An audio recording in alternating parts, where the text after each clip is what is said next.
আমি প্রধান শিক্ষক সমাধিনগর আর্য সংঘ বিদ্যামন্দির মাধ্যমিক বিদ্যালয়। ঐতিহ্যবাহী বিদ্যালয়টি 1940 সালে স্থাপিত।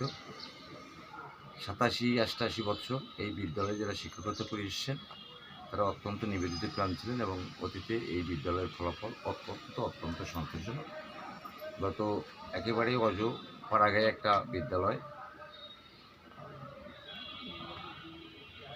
দুর্যোগপূর্ণ অবস্থানের মধ্যে থাকে যে বিদ্যালয়টা, গতবার 25 সালেও এই বিদ্যালয় থেকে 9 জন A+ পেল, তার মধ্যে 2 জন গোল্ডেন A+। কিন্তু বড়ই দুঃখের বিষয়, আমার বিদ্যালয়ে যে সুন্দর একটা খেলার মাঠ, যে মাঠটা কোনোরকম বৃষ্টি হলেই একেবারে ওখানে হাঁটু পানি হয়ে যায় এবং আমার ইন্টারনালি যে বিদ্যালয়ের গ্রাউন্ডটা, সেই গ্রাউন্ডের মধ্য দিয়ে পানি নিষ্কাশন হয়, যা নিষ্কাশন হতে সময় লাগে কম করে 7 থেকে 8 ঘন্টা সময় লাগে। আমার বিদ্যালয়ের দুটো গেট, দক্ষিণ পাশের গেট দিয়ে কোনোরকম বৃষ্টি হলে পরে ছেলেপেলেরা ভিতরে ঢুকতে পারে না। তো বিদ্যালয়ের স্যানিটেশন ব্যবস্থাও যথেষ্ট দুর্বল। আমি চেষ্টা করছি বিভিন্নভাবে, বিভিন্ন কায়দায়, বিভিন্ন সামাজিক উদ্যোক্তার মাধ্যমে কিছুটা নিরসন করা। শতভাগ সফল হতে পারেনি। সফলতার হার খুব একটা কম না, তবে একবার শতভাগও না। সেই হিসাবে আপনারা যারা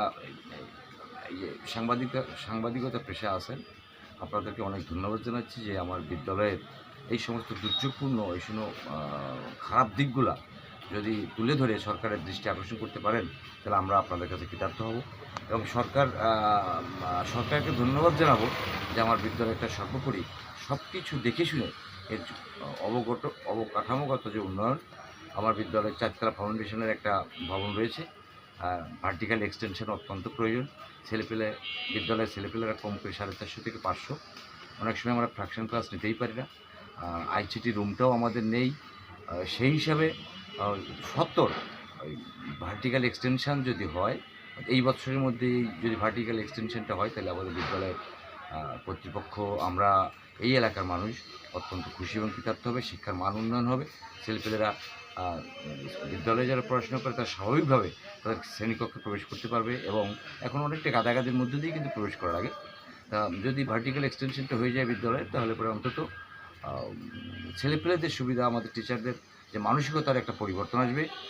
আমরা আশা করব যে আমার সমস্যাগুলো যদি দূরীভূত হয়, আমরা শতভাগ নিবেদিত হয়ে আমরা শতভাগ বিদ্যালয়ের শিক্ষার মান উন্নয়নের জন্য নিজেদেরকে নিবেদিত করব এবং ভবিষ্যতে যাতে আমরা ভালো একটা সুন্দর একটা প্রজন্ম যাতে আমরা সৃষ্টি করতে পারি, এই প্রত্যাশা এবং প্রত্যয় রেখে আপনাদেরকে আমার বিদ্যালয়ের পক্ষ থেকে অভিনন্দন শুভেচ্ছা জানিয়ে আপাতত রাখছি। ধন্যবাদ সবাইকে। ভালো থাকবেন, সুস্থ থাকবেন। আবার দেখা হবে।